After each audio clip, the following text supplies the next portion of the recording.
안녕하세요. 낭만수학입니다. 입시 토크 앤드 학습 전략 오늘의 주제는 2021학년도 수능 수학 나형의 출제 범위와 학습 전략에 대한 주제로 한 말씀 드리도록 하겠습니다. 개인적인 의견이므로 혹시나 공감하지 못하거나 불편하신 분들이 계신다면 죄송스럽게 생각하고 너그럽게 이해해 주시길 바랍니다. 반대로 조금이라도 도움이 되는 분이 계신다면 그런 분들을 위해 최선을 다해 좋은 정보를 전달할 수 있도록 노력하겠습니다. 자, 그럼 본론으로 들어가겠습니다. 우선 2021학년도 수능 과목별 출제 범위는 영어와 과탐, 사탐, 직업탐구, 제2외국어, 한문은 2020학년도 수능과 동일합니다. 국어는 이전과 동일하지만 언어와 매체라는 과목에서 매체가 빠졌습니다. 마지막 나형 학생들의 가장 중요한 과목 수학 나형이 단원의 변화가 가장 심한데요. 솔직히 나형 학생들은 수학 점수에 따라서 대학 등급이 오르락 내리락 합니다. 이번 2020학년 수능에서도 가형은 1등급 컷이 92점인데 반해 나형은 84점으로 낮았고, 또한 얼마 전 11월에 시행된 예비 고3 나형 학생들의 교육청 모의고사에서도 1등급 컷이 77점인 것을 보면 수학 점수가 제대로 나오는 학생이 얼마나 유리한지 단적으로 알 수 있습니다. 한편에서는 수학 나형의 학습 부담감이 높아졌다라고 말씀을 하시는데, 솔직히 재학생 입장에서는 단순히 수학이 어렵다라는 것 말고는 추가된 단원과 사라진 단원에 대한 직접적인 체감은 힘들다고 봅니다. 중요한 것은 우리 예비 고3 학생들의 숙적, 재수생 입장에서 볼 때는 빠진 단원의 기쁨보다는 추가된 단원에 대한 부담이 상당히 크다라는 것은 분명한 사실입니다.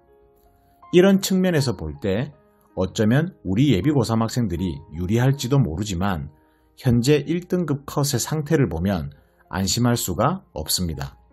과연 재수생의 강력한 멘탈을 이길 수 있을까요? 우리 예비 고3 학생들은 상대적으로 재수가 힘들 수도 있기 때문에 정말 긴장하고 남은 기간 모든 걸 내려놓고 공부에 올인하는 모습을 보여줘야 하겠습니다. 그럼 세부적인 단원을 살펴보겠습니다. 보시는 바와 같이 수학 1과목에서 지수로그 함수가 새롭게 추가되었습니다. 그러나 과거에도 지수로그 함수는 문이과 학생들이 공통으로 배우고 시험을 치르던 단원이라 과거의 기출문제들을 통해서 꼼꼼히 학습해 나가고 3월부터 치루어지는 모의고사의 유형을 잘 파악한다면 여러분들의 발목을 잡지는 않을 거라 보여집니다. 다만 과거에도 지수로그 함수와 수열의 합작 문제가 준킬러나 킬러 문항으로 하나씩 출제가 되었기 때문에 이러한 문제에 대한 대비를 철저히 하시기를 당부드립니다. 다음으로 정말 오랜만에 나형 학생들에게 다시 돌아왔습니다. 반가워하지 않으시겠지만 어쩌겠습니까? 긍정적으로 받아들여야죠. 바로 삼각함수입니다. 일단 제 학생은 이미 한번 공부하고 내신을 쳤던 단원입니다. 단원 자체의 난이도가 기본적으로 크기 때문에 특히 나형 학생들이 부담스러워하는 단원입니다. 그러나 반대로 재수생의 입장에서도 분명 부담이 큰 단원이므로 한번 배운 재학생들이 일단은 유리할 것이라 봅니다. 그러나 재수생의 강력한 멘탈이 뒷받침된다면 안심할 수는 없습니다. 11월 모의고사를 보면 일단은 삼각함수 부분의 난이도는 그렇게 심각한 수준은 아니었습니다.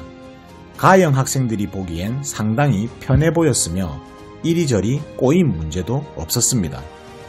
첫 시행이니만큼 아마도 출제자들이 조금은 유하게 줄 확률이 큽니다. 기본 난이도가 있는 단원인 만큼 개념에 충실하고 도형을 많이 봐주면 충분히 해볼만 합니다. 주변 사람들의 겁주는 소리에 너무 민감해하지 않기를 당부드립니다.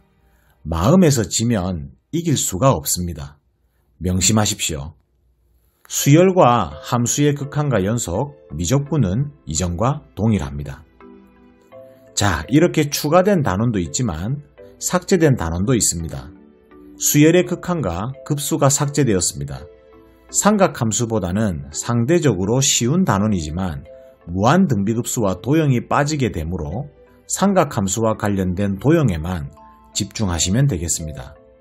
또한 확률과 통계에서 분할과 모 비율의 추정이 삭제가 되었습니다. 경우의 수나 통계는 삭제가 되면 될수록 좋은 건 사실입니다. 자, 어떠세요? 따지고 보면 우리 재학생 입장에서는 그냥 순리대로 배워온 단원이기에 뭐가 좋은지 안 좋은지 사실은 명확하게 구별하기란 쉽지 않습니다. 단지 어렵다 쉽다 이 정도만 이야기할 수 있는 거죠. 결국 재수생 입장에서 좋다 안 좋다라는 이야기가 주로 나오는 거 아니겠습니까? 다만 우리가 수능에 대하여 생각해 볼 내용은 새롭게 추가된 단원들에 대한 난이도와 문제 유형도 분명 중요하지만 전반적인 수능의 변화 속에서 우리 예비 고3 학생들이 가장 조심해서 다루고 주의 깊게 지켜봐야 할 단원이 사실은 확률과 통계일지도 모릅니다. 최근 4년간 확률과 통계는 과거의 명성에 비해 그다지 어렵지 않게 출제가 된 건 사실입니다. 제 개인적인 생각에는 지수로그 함수와 삼각함수가 새롭게 등장은 했지만 첫 시행이라는 부분을 생각한다면 킬러 문항이 되기보다는 준킬러 문항이 될 확률이 높고 킬러 문항은 미적분과 함께 오히려 확률과 통계가 될지도 모른다는 겁니다.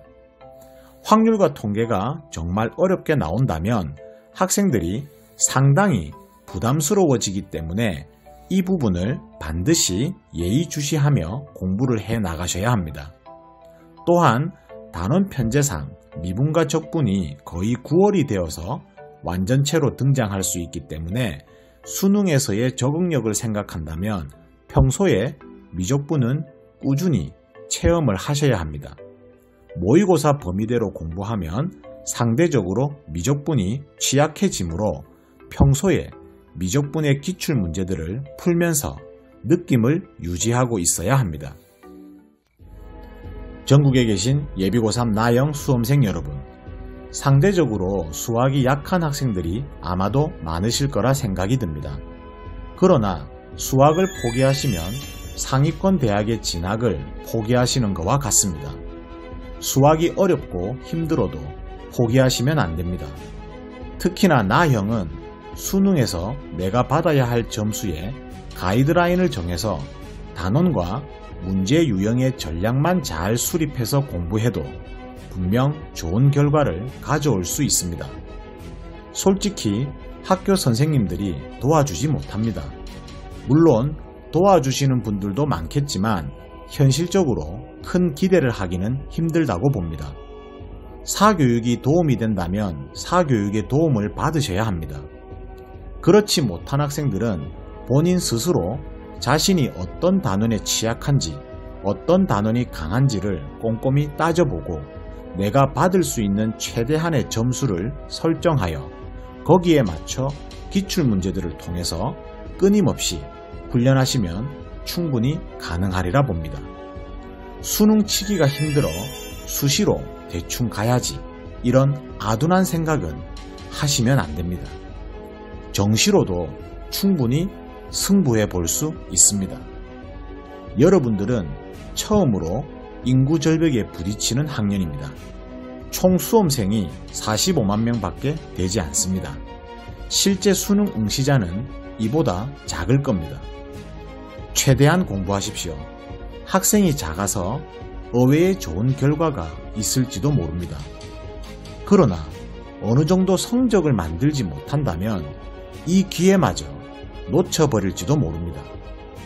또한 학생 수가 적으니 수시도 의외로 좋은 결과가 나올지도 모릅니다.